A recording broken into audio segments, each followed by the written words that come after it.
When I was younger, there was nothing in the world I wanted more than to be an author. So when I was maybe 9 or 10, I read a how-to book on the fundamentals of telling a story. That book gave a lot of great advice, but the one tip that stuck with me, and the one I want to focus on today, was about creating an angle for your story. The book advised that in order to find one angle, one theme, I could start by bypassing the big picture for something simpler.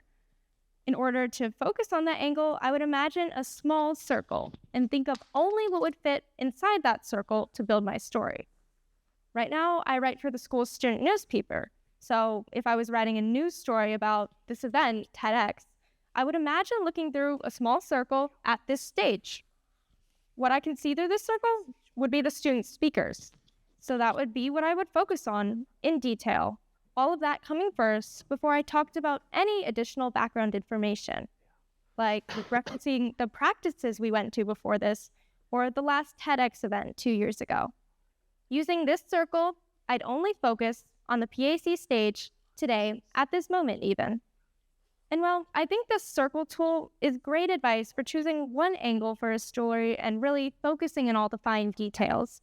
I think this tip actually leaves out a lot. Using my TEDx example so far, I've only focused on the speakers today. I could explain our speeches as thoroughly as I want, but that doesn't change the fact that there's still plenty outside of the circle. The planning that went into this event, the audience, the tech crew controlling our mics, I'm missing details. Now, missing out on details, lots of them, doesn't just apply to creative writing or journalism. That is the way we consume information. In our history classes, we learn about battles, sometimes from one side only. News channels report press conferences, political scandals with their own personal biases. And even our social media algorithms are curated to only show us certain things. Of course, this isn't new. When it's taken into the extreme, when people are actively trying to keep out details, it becomes censorship. Censorship is the suppression of or removal of media that is considered unacceptable in some way. And it's a tale as old as time. Where books were once burned, today censorship is a lot more subtle. From removing certain titles from school libraries under the guise of student protection, to government web pages deleting or even editing some of their own content. Today, censorship is quiet. It looks like our algorithms deciding what shows up on our feeds. It looks like certain stories being amplified while others are shut out and pushed to fade into the background. Just get ready to speak. And while there is a lot, too much censorship going on all over the world, affecting all types of media, it's important to remember that it isn't always done with malicious intentions. Going back to the circle, a lot of the time there's simply too much information, and someone, the writer, reporter, vlogger, or programmer, has to choose what fits their narrative and what has to be left out. So things get left out, intentionally or not. Now, deciding not to inform the public of certain facts isn't the only way that people like us can miss out on the truth. Especially today, with social media connecting us all, there's so much information being thrown around. Anyone can get on the internet, say something wildly untrue, and have at least a few people believe them. We see this with influencers spreading lies for engagement, with debaters blatantly making up facts.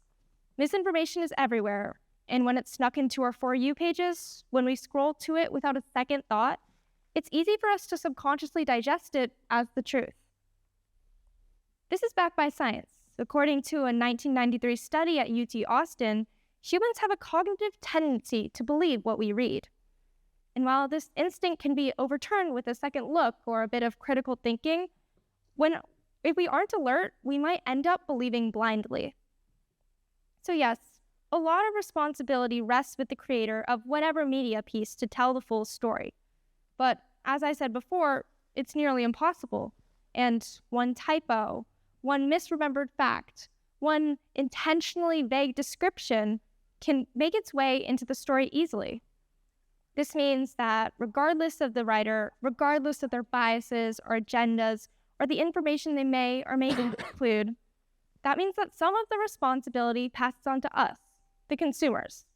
And as consumers, our responsibility is simple: to do just a bit extra research, to do just a bit extra research, read a story perhaps one more time, or even check it with another source. When misinformation and censorship, intentional or not, are prevalent, it's important that we keep asking questions. As students, it's especially important because we are having so much information pushed on us from everywhere all the time. News, opinions, advertisements, propaganda even, all exist in the same spaces, presented as the same formats. Essentially, media literacy is vital for students. Steps you can take: read the news, then compare it with another source, just to be sure. Talk to your classmates and friends about current events, because even if we might not have all the details right, conversation is the perfect way to spark interest. Read banned books about history, censorship, propaganda, anything that sparks interest. Fahrenheit 451 wasn't my favorite, but maybe try The Handmaid's Tale or 1984. Most importantly, wonder what might be missing. Don't assume that what's in frame is the whole picture. Because sometimes the most important details, the ones that change how we think, sometimes aren't the ones we see first. Thank you. That's fine.